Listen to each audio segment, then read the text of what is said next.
Permettez-moi de réagir à la très brillante prestation de notre frère le président William Ruto, qui malheureusement s'est un petit peu déplacé, mais également de notre frère le président Brice Oligui, sur la nécessité d'être unis et les avantages qui en découlent.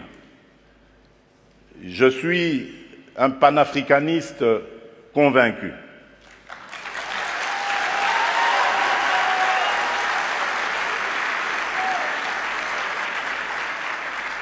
Et je suis vraiment rompu à cette conviction. Et lorsque je suis devenu, c'est ça la preuve d'ailleurs, lorsque je suis devenu président de la République, il y a presque 5 ans maintenant, la première destination à laquelle j'ai réservé mes déplacements, c'était l'Afrique. J'ai commencé par le Kenya, à l'époque du prédécesseur du président Ruto, puis je suis passé par l'Angola et je suis arrivé en République du Congo, chez notre aîné, puis j'ai fait le Rwanda et l'Ouganda, et depuis lors,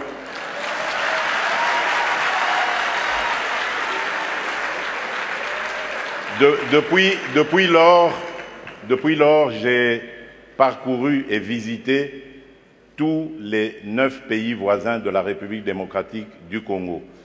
Il paraît que je suis le premier président à l'avoir fait. Qu'à cela ne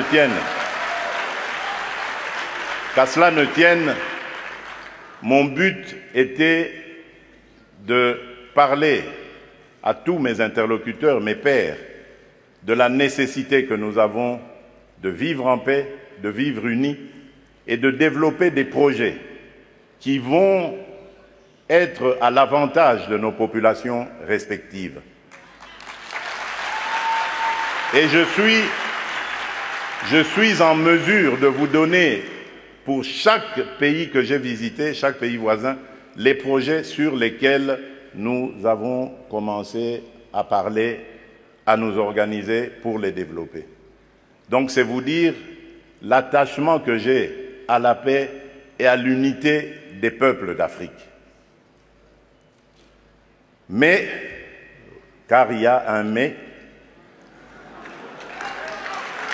et là je voudrais vraiment m'excuser de tempérer un peu l'enthousiasme qui a été le nôtre lorsque nous avons suivi le président Ruto, pour dire, malheureusement, nous sommes loin de la réalité. Parce qu'en ce moment, par exemple, où nous parlons de ce sujet très, très important, hyper important, la conservation de notre biodiversité, de nos forêts, il se passe actuellement dans le parc de Virunga une des réserves naturelles les plus importantes au monde, en forêt et en biodiversité, un activisme armé qui met à mal cet écosystème, qui le détruit. Et cela n'a pas été décidé à Washington, à Paris, à Bruxelles ou à Londres. Ça a été décidé en Afrique, et plus précisément à Kigali.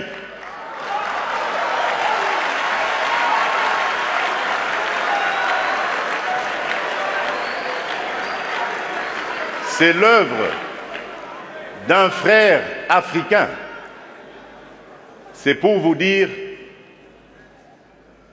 que nous devons bannir l'hypocrisie qui est entre nous.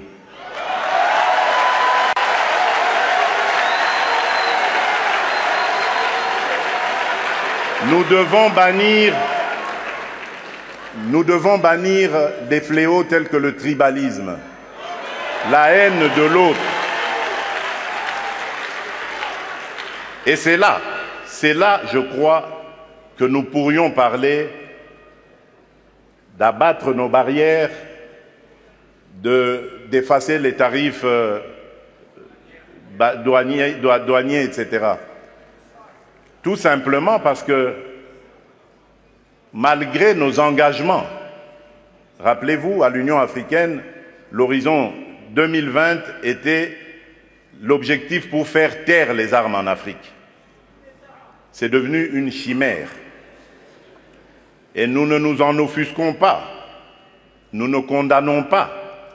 Et tant que ce sera comme ça, il faudra oublier toutes les bonnes initiatives telles que celles préconisées par le président Ruto. Nous devons avoir le courage de nous regarder entre Africains, les yeux dans les yeux.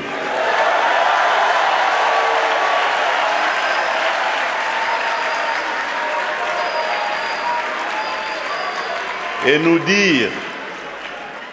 dire que on ne peut pas s'appeler frère et se poignarder dans le dos en même temps.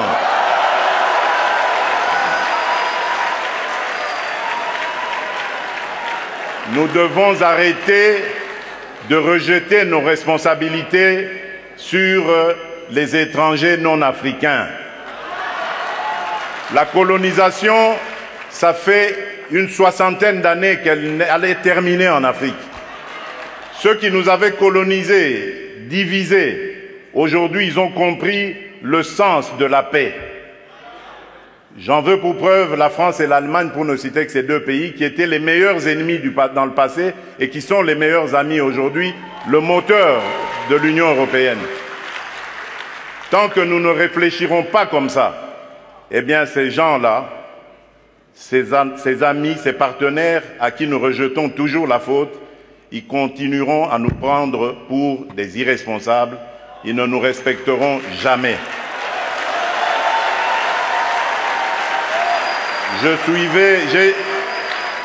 J'ai suivi tout à l'heure avec attention l'adresse du président Macron, toute sa bonne volonté à vouloir venir dans des partenariats, mais j'ai tout de suite compris par son attitude que c'était du politiquement correct.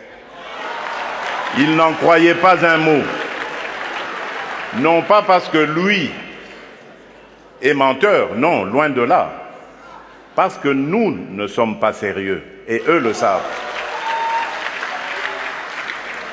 Le jour où nous mettrons fin à ce à quoi nous assistons aujourd'hui, à l'est de la République démocratique du Congo par exemple, des voisins qui viennent semer la pagaille, la mort, la désolation, uniquement dans le but de s'enrichir, de piller les ressources. Le jour où nous mettrons fin à ce genre de comportement, alors oui, là nous aurons compris. Parce que je suis désolé, en tant que président de la République démocratique du Congo et face à ce genre de choses, je ne suis pas tenté de construire des ponts, mais plutôt des murs pour sécuriser ma population.